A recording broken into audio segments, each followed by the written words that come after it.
14 শাবানের রাত্রে এইভাবে মসজিদে ভিড় না করে যদি বেশ্যাখানায় কাটায় তারপরও ভালো আছে। যদি সারা রাত যদি সে বেশ্যাখানায় থাকে সেটাও ভালো, কারণ সে বলবে যে আমি অপরাধের মধ্যে ডুবে আছি, এই সারা রাতটা আমি অপরাধের মধ্যে থাকলাম। বন্ধুরা, আশ্চর্যের বিষয় যে একজন মুসলমান যে নিজেকে আলিমে দিন বলে দাবি করে, দাইয়ে ইসলাম বলে দাবি করে, সে কিভাবে এত জঘন্য কথা বলতে পারে? যদি একজন গায়ের মুসলিম, একজন নাস্তিক মসজিদ সম্পর্কে এমন মন্তব্য করত তাহলে সেটা নিয়ে আফসোস করতাম না, কিন্তু একজন আলিম নিজের মুখ থেকে এমন ধরনের অশ্লীল ভাষ্য ব্যবহার করছে যে শবে বরাতে আল্লাহর ঘর মসজিদে যাওয়ার চেয়ে পতিতালয়ে যাওয়া নাকি বেশি উত্তম। মাআযাল্লাহি রাব্বিল আলামিন।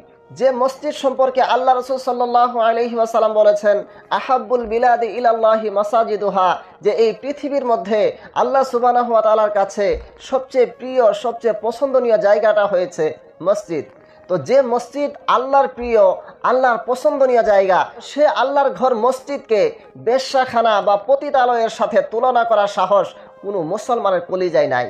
কিন্তু এদের আছে, কারণ এরা নিজেকে আহলে হাদিস বলে দাবি করে। আসলে এরা আহলে হাদিস নয়, বরঞ্চ এরা আহলে হাদিস জামাতটিকে বদনাম করা পার্টি। যদি তারা আহলে হাদিস হতো, যদি তারা হাদিসের ফলোয়ার হতো, হাদিসকে যদি তারা মানতো, তাহলে আজ শবে বরাতকে নিয়ে এভাবে তুচ্ছ তাচ্ছিল্য মন্তব্য করতে পারতো না। বন্ধুরা, আসলে এরা যদি সালাফি হতো, এরা যদি সালাফদেরকে মানতো, তাহলে এমন ধরনের মন্তব্য করতে পারতো না।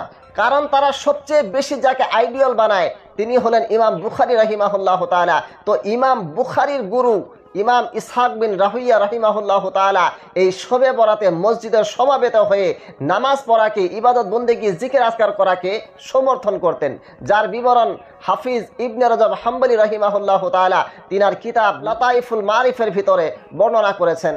আর তাদের সবচেয়ে বড় গুরু, তাদের সরগনা ইবনে তাইমিয়াকে এই রাতে আল্লাহর ঘরে হাজির হয়ে, মসজিদে হাজির হয়ে ইবাদত বন্দেগী, জিকির আজকার, নওয়াফিলের কথা জিজ্ঞাসা করা হয়েছিল।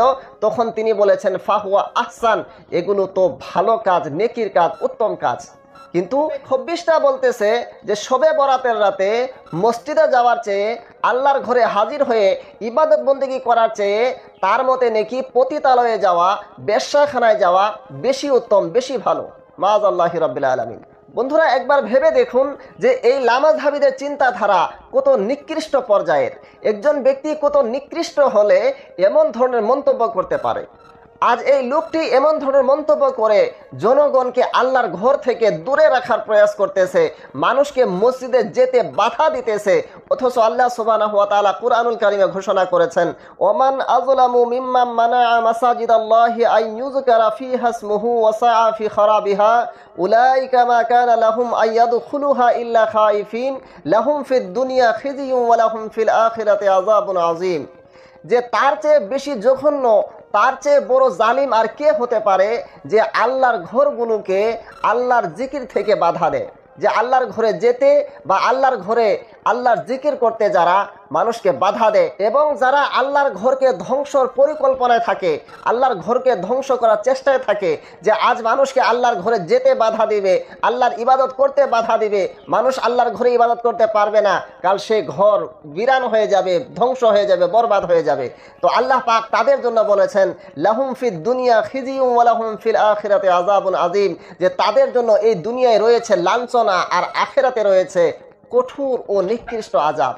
বন্ধুরা, আজ এই লোকটি আল্লাহর ঘরকে এভাবে অপমান করে নিজেকে জাহান্নামের মুস্তাহিক বানিয়ে দিয়েছে আর নিজেকে জাহান্নামের অংশীদার বানিয়ে দিয়েছে।